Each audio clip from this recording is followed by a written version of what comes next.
사무엘상 14장 1절에서 5절까지 제가 공독해드립니다. 하루는 사울의 아들 요나단이 자기의 무기를 든 소년에게 이르되 우리가 건너편 블레셋 사람들의 그대로 건너가자 하고 그의 아버지에게는 아뢰지 아니하였더라. 사울이 기브와 변두리 미그론에 있는 석류나무 아래에 머물렀고 함께한 백성은 600명가량이며 아이야는 에봇을 입고 거기 있었으니 그는 이가봇의 형제 아이돔의 아들이요 비느하스의 손자요 실로에서 여호와의 제사장이 되었던 엘리의 증손이었더라. 백성은 요나단이 간주를 알지 못하니라. 요나단이 블레셋 사람들에게로 건너가려 하는 어기 사이 이쪽에는 험한 바위가 있고 저쪽에도 험한 바위가 있는데 하나의 이름은 보세스요 하나의 이름은 스니라. 한 바위는 북쪽에서 믹마스 앞에 일어섰고 하나는 남쪽에서 게바 앞에 일어섰더라. 아멘. 사울 왕의 첫 번째 실패는 화목제와 번제를 드리는 것. 두 번째 실패는 전쟁하면서 나타나는 실패. 14장은 요나단의 맹활약이 1절에서 15절까지 기록되어 있습니다. 또 요나단이 승리한 내용이 16절에서 23절까지, 또 사울왕의 실패가 실책이 24절에서 46절까지 기록되고 사울왕의 가문을 소개하는 것으로 나타납니다. 요나단은 구속사 사역에 있어서 단절의 위기에 있는 상황을 잘 극복하게 한 인물입니다. 그러니까 구원 역사의 과정. 사울이 지금 통치해서 완전히 전쟁에서 끝났다면 다 끝나는 거예요. 그것을 막았던 인물이 요나단입니다. 그래도 구원 역사의 계획, 하나님께서 구원 역사를 이루어 가실 계획에 대한 그 연결을 누가 하느냐? 요나단이 한다는 거예요. 믿음이 좋았던 요나단. 그래서 이스라엘 모든 지파들과 장로들의 요구에 따라서 사무엘 선지자에 의해서 이스라엘의 초대 왕이 된 사울은 왕정 초기에는 그런 대로 잘했어요. 그런데 시간이 뒤로 지나면 지날수록 엉뚱하게 다 무너집니다. 그러니까 하나님 앞에 맞추지 않으면 정치도 실패하고 자기 인생도 무너지고 가족도 무너지더라고요. 그러니까 하나님 앞에서 맞추어가면서 사는 것이 참 중요합니다. 인물이 못나세요? 생긴 것이 못나세요? 그렇지 않습니다. 사울은요 이스라엘 자손 중에서 그보다 더 준수한 자가 없었다. 생긴 거로 말하면요 그야말로 요새 말대로 얼짱. 또 그리고 키는 모든 백성보다 어깨 위만큼 더 컸더라. 자라면서 얼마나 더 사랑을 받았겠어요. 인정을 받았겠어요. 그죠? 생긴 것도 잘생겨요. 키도 커요. 문 여성들의 마음을 사로잡지 않았겠어요? 그런데다가 또 왕까지 됐으니 얼마나 초창기에는 인기가 하늘을 찔렀겠냐고요. 그러면 그것을 두려워해서 하나님 앞에 내가 잘 살아야지.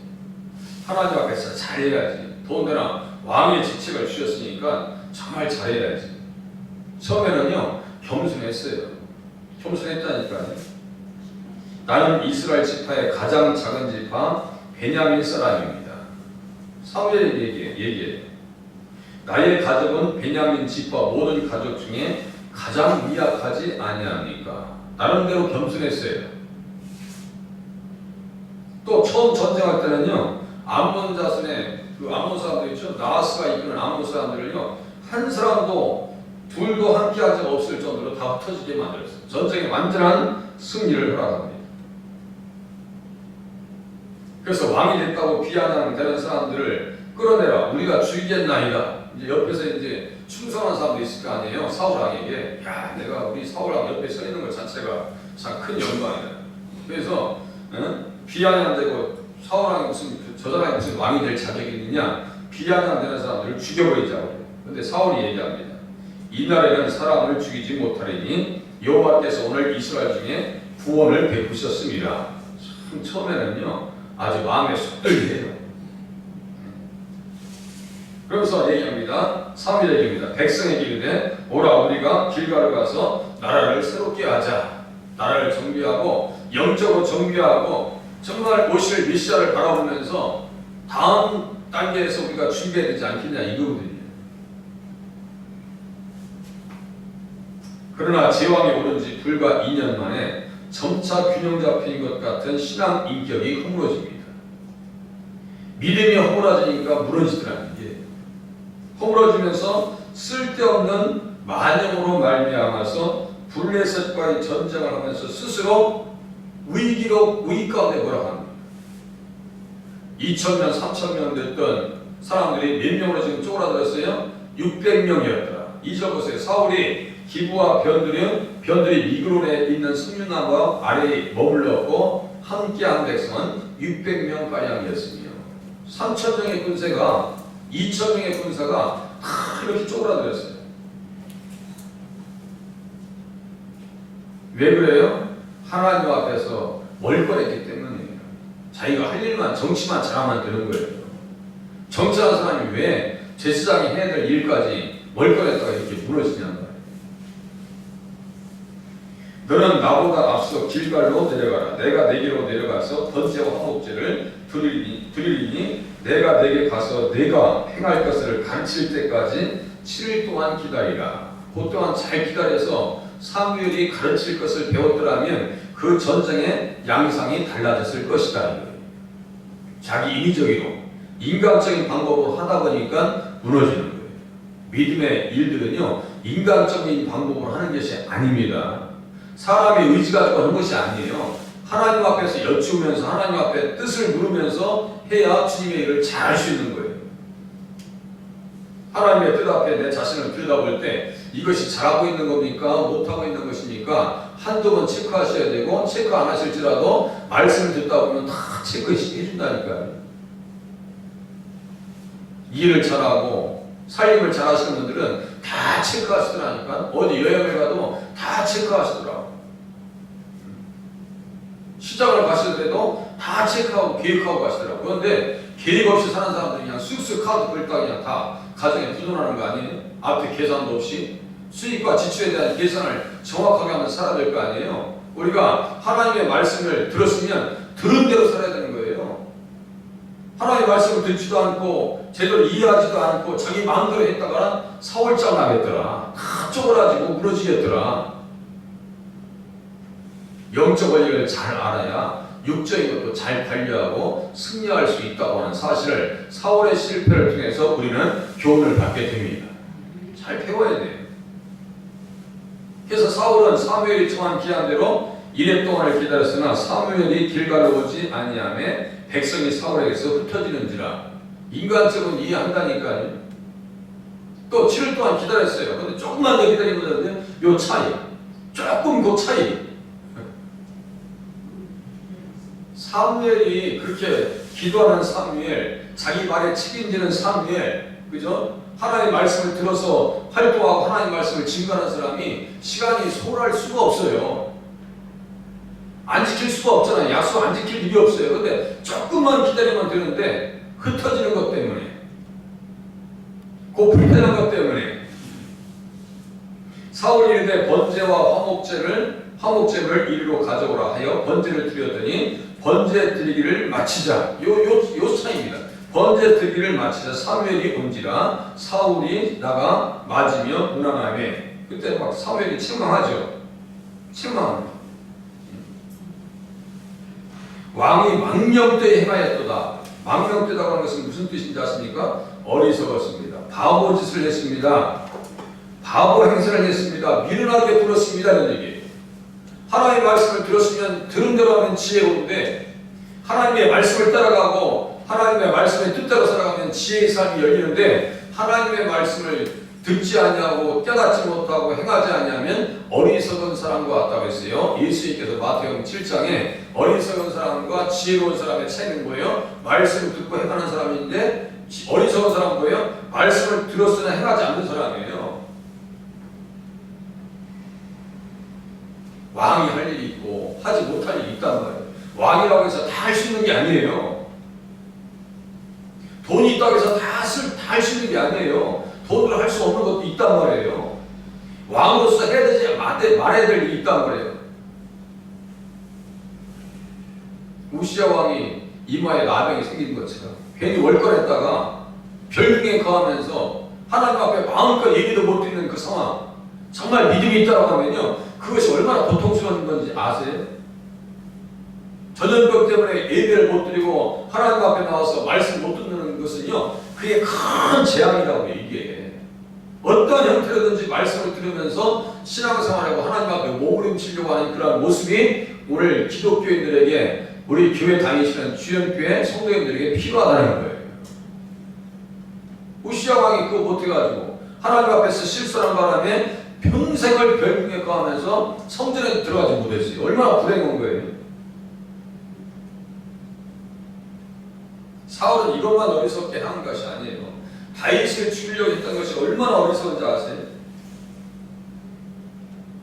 그래서 다윗이 말이죠, 사울을 죽일 수 있었지만 사울을 죽이진 않아요. 그런데 사울은 죽일 수 있으면 다윗을 죽이려고 해요. 그죠? 죽일 수 있으면 이미 죽였다니까. 다윗을 잡았으면 죽이는 거예요. 하나님께서 거의 포로에 몰렸을 때 블레셋 사람들을 침공시켜가지고 다윗을 옆으로 빼냅니다. 그 하나님께서 하시는 거예요. 전쟁은 누구에게 속한 거예요? 하나님께 속한 거예요. 블레셋과의 전쟁에서 승패는 누구에게 손에 달리는 거예요? 하나님의 손에 달리는 거예요. 그죠? 하나님의 손에 달려있다고. 그러니까 하나님 앞에 맞추면 잘 살 수 있어요. 하나님 앞에 맞추면. 집에서도 자녀들이 잘 살 수 있는 비결은 뭐냐면 부모님 말씀 잘 들으면 잘 살 수 있어요. 그죠? 공부 잘해라. 공부 잘해라. 성실해야 된다. 그거 받는 아이들은 잘 사는 거예요. 신앙생활은 똑같습니다. 하나님 말씀을 받아서 그대로 살면요, 잘 살 수 있고 회복될 수 있어요. 그러니까 다윗이 막 너무 코너에 몰리니까 뭐라고 하냐면, 내 주 왕은 이제 종의 말을 들으소서. 만일 왕을 충동시켜 나를 해하려 하는 이가 여호와시면 여호와께서는 짐을 받으시기를 원하나이다. 정말 하나님께서 왕의 손에서 나를 넘겨서 죽인다고 하면은 하나님께서 나를 죽여서 짐을 받기를 원하신다는 얘기예요. 다윗이 하는 얘기예요. 짐을 받기를 원하나이다. 만일 사람이면, 충동시키는 것이 사람이면 그들이 여호와 앞에 저주를 받을 것입니다. 저주를. 그게 지금 다윗이 어떤 존재인지 아시겠죠? 다윗이 예수와의 관계성 속에서 우리가 다윗을 이해하면 저주 받아도 싸요. 그죠? 저주 받아도 싸다고요. 예수님께서 다윗의 후손으로 오시려고 하는, 그거 놓쳐버리면 안 된다니까요. 그거 놓쳐버리면 성경은요, 이해를 못해요. 다윗과 사울의 관계를 이해할 수가 없어요. 그 관계를 모르면은. 정치적 이해 갈등 관계가 아닙니다. 이게 영적 이해 갈등 관계라고요. 이는 그들이 이르기를 너는 가서 다른 신들을 섬기라고 하고 오늘 나를 쫓아내려 여호와의 기업에 참여하지 못하게 함이니이다. 나를 쫓아내는 것은 다른 신들을 섬기라고 하는 것과 비슷한 정도의 죄악입니다 라고 얘기하는 거예요. 지금 다윗이 얘기하는 거예요. 그때 말이죠, 사울이 얘기합니다. 내가 범죄하였도다. 내가 범죄하였도다. 이제 제정신 들어서 잠깐 얘기해요. 내가 범죄하였도다. 내 아들 다윗아 돌아오라. 내가 오늘 내 생명을 귀하게 여겼은즉, 내 손에 하나님께서 맡기셨는데 안 주겠다 이게. 내가 오늘 내 생명을 귀하게 여겼은즉 내가 다시는 너를 헤아려 하지 아니하리라. 내가 어리석은 일을 하였으니 대단히 잘못되었도다. 순간적으로 생각해요. 그런데 나중에 가서 또 똑같은 죄를 짓는단 말이에요. 이게. 바보짓을 하고 어리석은 짓을 함을 통해서 전황적인 전쟁의 상황이 어떻게 했다고요? 분리되었더라. 분리하고 코너에 몰리더라. 하나님과의 관계에서 잘못되어지면 코너에 몰리더라. 예수님을 대적하면 어떻다고요? 코너에 몰리더라. 하나님과의 관계가 소원하면 내 삶도 코너에 몰리더라. 좀 방법은 간단하네요. 거기에서 정말 삶의 그 문신의 폭을 넓히려고 거예요. 하나님과의 관계만 확신하면요, 어떠한 대적의 세력들도 꺾을 수 있더라. 지금 요나단이 그걸 보여주고 있어요. 요나단이. 하나님과의 관계가 확실했던 요나단. 그러니까 그 전쟁을 통해서 몇 명을 죽여갑니까? 하나님께서 그 요나단의 손을 통해서 20년가량을 취해라 한다니까요. 14절 보세요. 요나단과 그 무기를 든 자가 반나절 가린 땅 안에서 처음으로 쳐 죽인 자가 20명가량이라. 이스라엘 백성들의 믿음의 자존심을 살려주고, 그리고 구원 역사의 계획, 하나님께서 아브라함과 이삭과 다윗에게 얻어가신 그 말씀의 구원 역사의 과정의 명령을 이어가는 사람이 지금 요나단입니다. 다 꺼져가는 등불 속에서 있다와 기도원과 같이 그 꺼져가는 등불을 살려준 사람이 누구냐면 요나단입니다. 이스라엘 백성들의 자존심을 살리고 하나님의 언약의 불씨를 살렸던 사람이 누구라고요? 요나단입니다. 오늘 새벽에 기도하시는 저와 여러분들은 그러한 불씨로서 쓰임받으실 수 있기를 바랍니다. 험한 지경을 떨쳐버리고, 사절 보세요. 요나단이 블레셋 사람들에게로 건너가려 하는 어디사 이쪽에는 험한 바위가 있고 저쪽에도 험한 바위가 있는데, 그죠? 믿음 있으면 험한 바위, 장애도 문제가 되지 아니하더라. 코로나도 문제가 되지 아니하고요, 건강도 문제가 되지 아니하고요, 재정적인 것도 문제가 되지 않아요. 사실상 새벽에 오시는 분들이 육신적으로 보면요 온전한 상태가 아니에요. 그럼에도 불구하고 기도의 사명이 있으시기 때문에 나오시는 거예요. 때로는요 하나님 앞에 그런 자존감을 가지고 신앙생활 하실 수 있기를 바랍니다. 하나님께서 나를 사용하시고, 내가 없었더라면 교회가 어떻게 될 것입니까? 이 기도의 등불과 기도의 불씨가 없었더라면 오늘 우리 교회가 어떻게 될 것인가? 험한 바위를 헤치고 넘고 요나단이 정신으로 뛰어 들어가는 것처럼. 무슨 믿음으로요? 6절 보세요. 요나단이 자기의 무기를 든 소년에게 이르되 우리가 이 할례받지 않은 자들에게로 건너가자. 여호와께서 우리를 위하여 일하실까 하느라 여호와의 구원은 사람이 많고 적음에 달리지 아니하였느니라.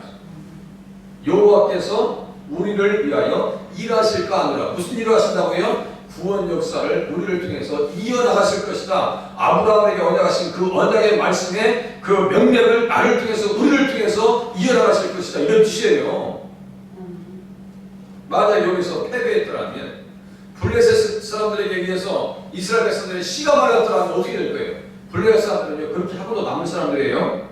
하나님께서 함께해 주시지 아니하면, 이스라엘 백성들을 지키시지 아니하면, 요나단을 세우지 아니하고 다윗을 세우지 아니하고 골리앗을 처단시키지 않으셨더라면 블레셋 사람들은요 이스라엘 사람들의 씨를 말릴 사람들이에요. 지금도 똑같아요. 중동의 상황을 보면요 그 이스라엘 사람들 어떻게 한다고 아세요?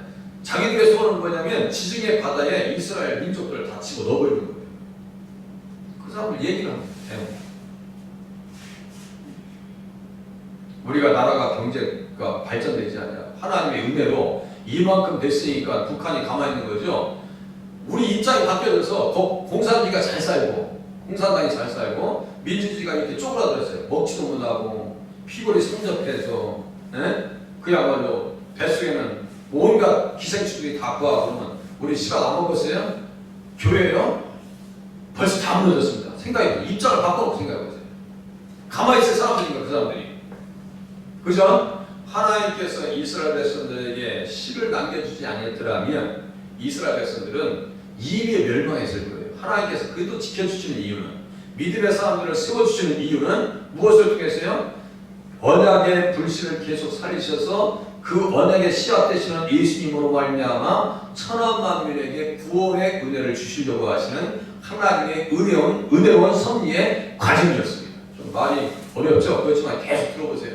맞습니다. 하나님 우리를 통해서 하나님의 은혜가 충만하게 나타나게 하시고, 우리의 믿음을 통해서 교회가 든든히 세워지게 하시고, 우리의 기도 중에 좌정하셔서 하나님께서 가정을 지키시고 회복시키시는 역사를 허락하여 주시옵소서. 기도하시는 새벽이 되시기를 바랍니다.